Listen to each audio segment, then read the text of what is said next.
Hi, I'm Rick Steves, back with more of the best of Europe. This time, rather than a particular place, we're going thematic and traveling wherever that theme takes us. In this episode, we travel back to the High Middle Ages, the era of soaring cathedrals, imposing castles, inspiring stained glass, and even a unicorn or two. Thanks for joining us.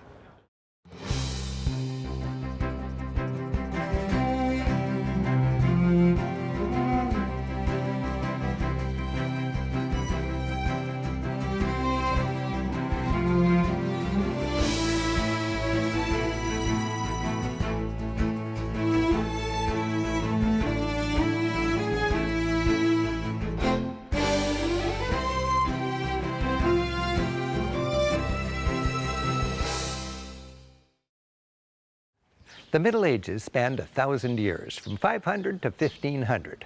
The first half was a time of relative poverty and economic stagnation. But then, around the year 1000, Europe rebounded, fueled by strong religious faith. That story, its turmoil and triumphs, is reflected in the awe-inspiring art of the age. The last half of the Middle Ages left us plenty to both see and celebrate. With the Gothic age, radiant cathedrals were towering ever higher and decorated ever richer. Their art inspired the faithful, from lovingly carved stonework to stunning stained glass. We'll explore stony castles and fortified palaces warmed by tapestries and ornamented with art that celebrated secular life. And we'll see how paintings ever more realistically tell the stories of the so-called Age of Faith, as Europeans approached the dawn of a new age.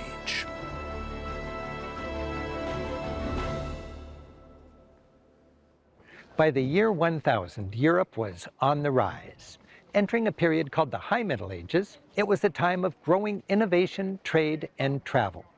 Christianity was dominant, and people celebrated their faith by building great structures. The imposing Romanesque style was eventually eclipsed by an even grander style, Gothic. Gothic was an architectural leap forward, with taller and taller churches reaching for the heavens and filled with more and more light. Fueled by their faith, Europeans built towering cathedrals to the glory of God. Each community tried to outdo the other, with churches featuring soaring naves, supported by elaborate pointed arches, and flooded with light. Gothic seemed to be emblematic of a Europe moving upward and onward. The Gothic style was born in France in the 12th century. The cathedral in Chartres, one of the first, greatest, and most influential Gothic churches, captures the spirit of this age of faith, as the Middle Ages were nicknamed. Magnificent structures were built by the sweat of peasants, construction projects that dominated entire communities for generations, all for the glory of God. Towering churches like this became sites which, for centuries, broke distant horizons, heartening the weary spirits of approaching pilgrims. Gothic churches were taller and brighter than the earlier Romanesque. They were made with a skeleton of support. The key to Gothic is the pointed arch. A Romanesque church is built with round arches. With a round arch, the weight pushes down. But with a pointed arch, the weight pushes not down, but out. As a tour guide, it's fun to demonstrate this by building a Gothic cathedral out of tourists. You start with 6 columns. These will support the roof with ribs, ignore the elbows, coming together with pointed arches. The key to Gothic is the pointed arch. A Romanesque church is built with round arches. With a round arch, the weight sits squarely on the wall, and it needs to be thick and strong. If a round arch collapses, it falls down. But if you point the arches, suddenly the weight of the roof pushes not down, but out. So rather than thick walls, you need to buttress the building by adding support pushing in. So you need 6 more tourists to be buttresses. With buttresses rather than thick walls supporting the church, the walls are freed to become window holders, letting in more light. To free up even more wall space, you can make the buttresses flying buttresses, with their support flying in with more arches. Are you guys ready for a spire? Yes, we are. Okay. Now, when the spire is raised, because of the pointed arches, the weight goes out rather than down. And with buttresses in place, everything is solid. Windows can fill the spaces between the columns, and you've built a Gothic church out of tourists. Yep.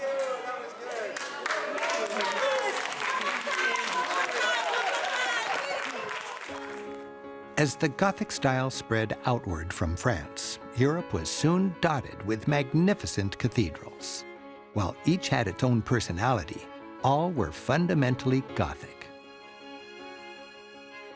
With pointed arches, lots of stained glass, and stately statues.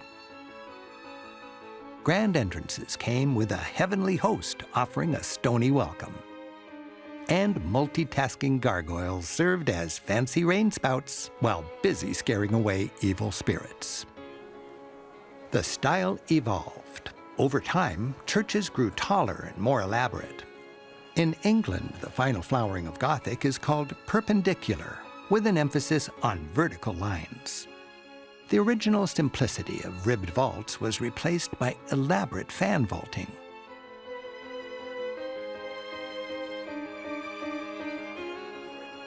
And this cathedral in Milan illustrates the final stage of Gothic, called flamboyant for its flame-like spires and over-the-top features. Bathed in the light of a Gothic interior, we appreciate how this style, with its huge windows filling the sacred space with light, is such an improvement over the darker Romanesque style. Most medieval churches are built to look like a Latin cross, with columns defining a long central nave and short arms called transepts. As the church generally faced east, the entry is the west portal. There's a north transept and a south transept, and the altar is in the east, symbolically facing Jerusalem. Religious pilgrimages were a big deal in medieval Europe, and the greatest churches were designed to handle large crowds during holy days and festivals. This space was the ambulatory, and it was designed for pilgrims who may have walked for weeks to get here to amble through the church.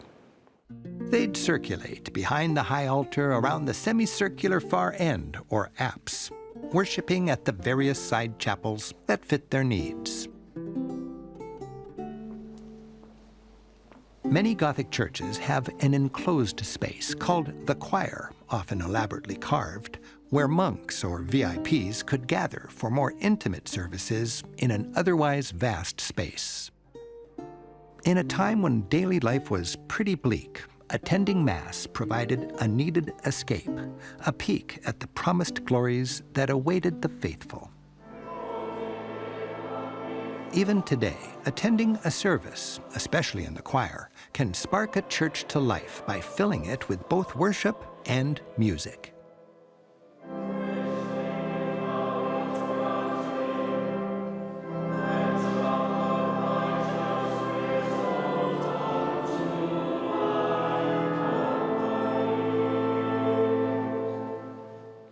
These huge caverns of stone needed to be decorated, and they were filled with the most glorious art of the Gothic world: towering altarpieces, inspiring statues, and the triumph of Gothic, exquisite stained glass.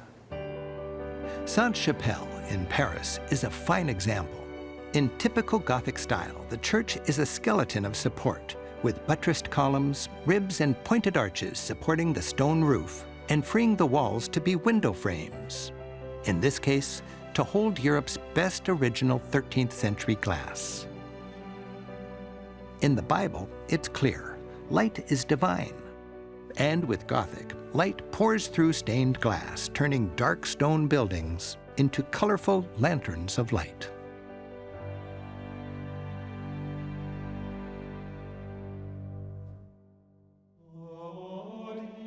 Chartres Cathedral is beloved for both its stained glass and statues, which, together, weave a unified Christian story. In the Book of Chartres, as some nickname the church, the text is the sculpture and windows, and its binding is the architecture. The nave is vast, lit by magnificent 800-year-old stained glass. The light pouring through these windows was mystical and encouraged meditation and prayer.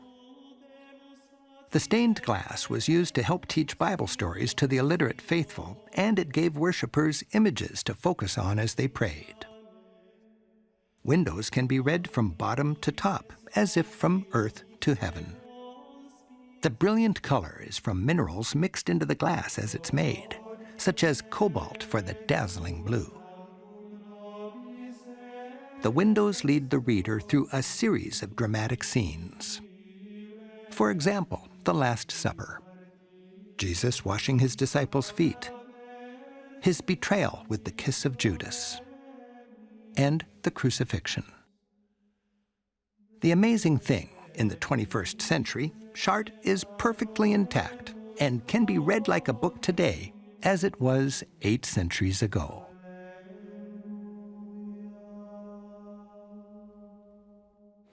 As the church was the leading patron of the arts throughout the Middle Ages, it owned the greatest artistic treasures. And many of those treasures remain in situ, not in the museums, but in the churches where they were originally designed to be seen. The centerpiece of each church throughout the ages was the altar, generally with an elaborate single piece of art, painted or carved, featuring Christ, the Virgin Mary, a patron saint, or a particular Bible scene. Some of the altarpieces were huge and overwhelming, telling the story of Christ scene by scene, from manger to resurrection. This opulent altarpiece also tells the story of Jesus, like pages of a comic book ripped out and laid side by side. It wasn't terribly realistic by modern standards. Mary's throne looks cockeyed, and the food could slide right off this table. But the art brought sacred stories to life, inspiring the faithful. Imagine the power of Gothic art emotionally, religiously, and politically. In the Middle Ages, art was the advertising of the day, a perspective-shaping tool. Artists were hired by the powerful to inspire and also to promote conformity. Church art has always had an agenda: to teach by telling stories and through symbolism. Martyrs were known by how they died. Riddled with arrows, Saint Sebastian. Decapitated, Saint Denis. Death by grilling, it's gotta be Saint Lawrence. Gospel writers are shown holding a book. If a man has a cross in his halo, it can only be Jesus. And some regular person suddenly in the company of saints? Likely an important financial supporter of the church, a reminder of how people believed such patronage could help get you to heaven. Accurate realism was not a concern. Paintings came with no natural setting, just an ethereal gold background. Buildings may have had 4 walls, but little sense of actual depth. Bodies were flat and expressions said little. The main thing, tell the story. And if the message wasn't clear enough, the artist could literally spell it out.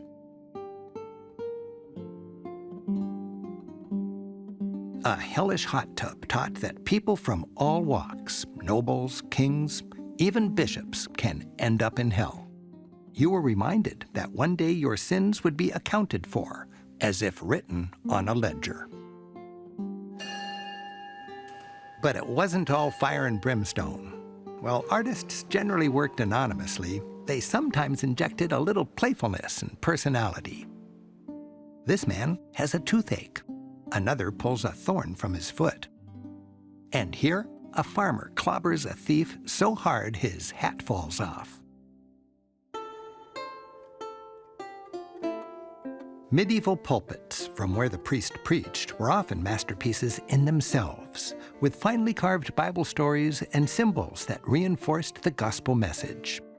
Readings were figuratively and literally supported by venerable leaders of the faith. Church treasuries are like museums, safely protecting jewel-encrusted gold and silver, featuring dazzling workmanship, war trophies, and priceless gifts, like this gold-encrusted unicorn tusk. Dazzling jeweled vessels called reliquaries were often masterpieces of art designed to protect relics. A relic is some physical reminder of Christ or a saint, like their bones or possessions, the finger of Saint Teresa, the jaw of Saint Anthony, perhaps a skull of a saint complete with jewels and silver, or, better yet, a full, regally dressed skeleton. Holy relics were the ruby slippers of medieval Europe. To the faithful, relics had power. They helped answer prayers, win wars, and ultimately, they helped you get to heaven. All of these elements, from relics to statues, from soaring arches to sun pouring through stained glass, were part of a unified ensemble of art, bringing the stone shell of a cathedral to life and designed to keep the church central to people's lives. Mix in a little music, and Gothic churches created a powerful experience, inspiring Europeans during this age of faith. Religion served art, and art served religion throughout the Middle Ages. But in the later centuries, with rising prosperity, secular art which had nothing to do with God, was becoming increasingly common. It was art that served not the church, but Europe's rich and powerful. And this included architecture in an increasingly secular society, from Brussels to Siena. It was the Gothic City Hall, not the church, that towered over the main square. And the elites of the High Middle Ages built Europe's magnificent castles and fortresses, not for their salvation, but for both their protection and their pleasure. From Switzerland to the Rhineland,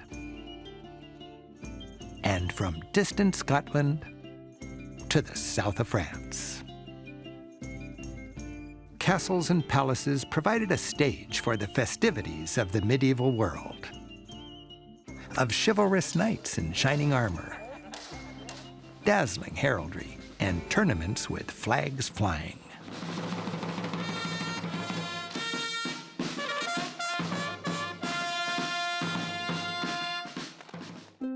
And with Europe's newfound wealth, these fortified palaces were decorated with increasingly secular art. Rather than saints and Bible lessons, this noble family wanted voluptuous swoops and curls, a fantasy of elves, jesters, archers, and fruity symbols of fertility. Tapestries on the wall both warmed the stone rooms and brightened the atmosphere, with colorful scenes that shared the feudal lord's perspective on current events, taught morals, and told folk tales. This series of tapestries, from a slightly later age, gives us a peek into the everyday lives of ordinary people. With captions in Old French, it cleverly spins a story of youthful lustiness that shatters stereotypes of medieval piety. A shepherd girl cradles a bowl of soup in her lap. The flirtatious shepherd cuts a slice of bread and, as the text reads, saucily asks if he can dip into the goodies in her lap. Another woman brazenly strips off her socks to dangle her feet in the water. Couples freely dance together under the apple tree of temptation and around a bagpipe, symbolic back then of hedonism. Where does all this wantonness lead? Marriage. Music plays, the table's set, and the meat's on the barbecue as the bride enters with her groom. The bride smiles bravely, closely escorted by two men, while the scared groom gulps nervously. Tapestries were designed by Europe's best artists and woven from the finest thread in high-tech for the day factories. They became a distinctly medieval art form. This exquisite series captures Europe's blossoming appreciation for sheer beauty at the end of the Middle Ages.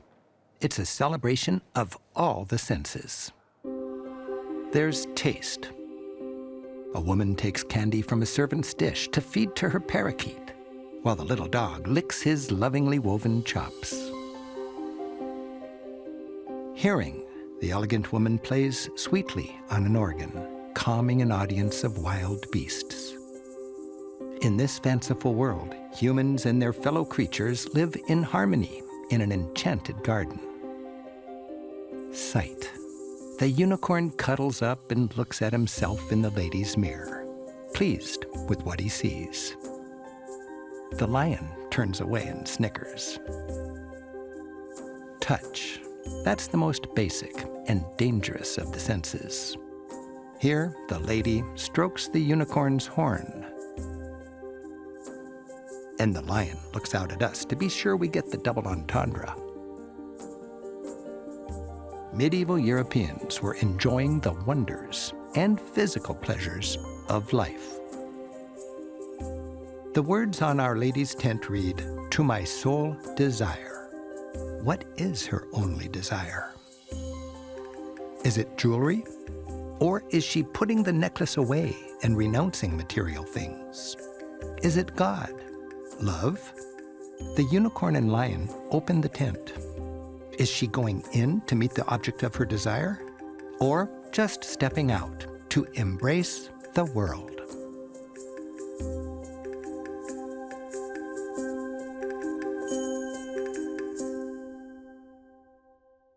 Toward the end of the Middle Ages, a new spirit was blossoming. People were stepping out of medieval darkness, and art was changing with the changing times.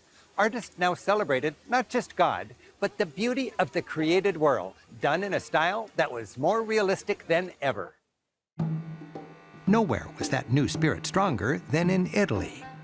With its close connection to ancient Rome and as the center of the Christian faith, Italy was home to both scholars and pilgrims. Cities buzzed with free trade, strong civic pride, and budding democracy as they broke free from centuries of feudal rule. As this allegory from the 1300s illustrates, once rundown towns with chaos in the streets were becoming places where the shopping was brisk, construction's booming, students are attentive, and women dance freely in the streets.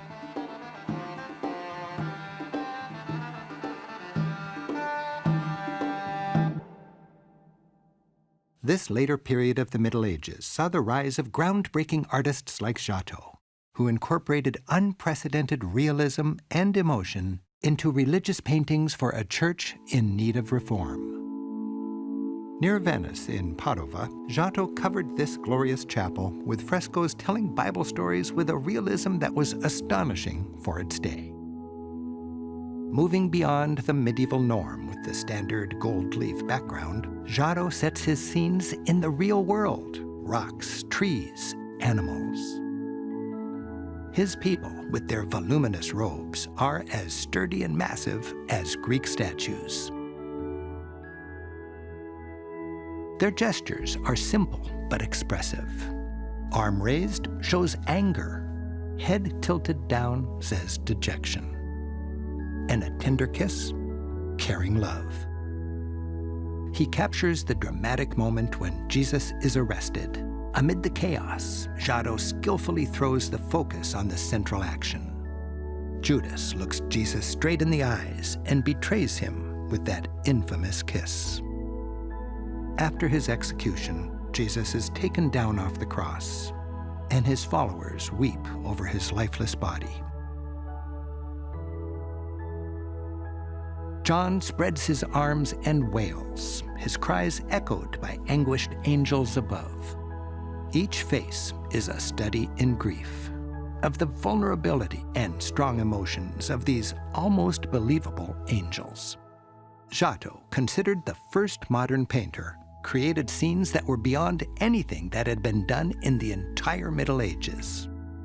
By painting biblical themes with a new realism, Giotto was embracing centuries of medieval tradition while pointing the way to an exciting, more modern future to come.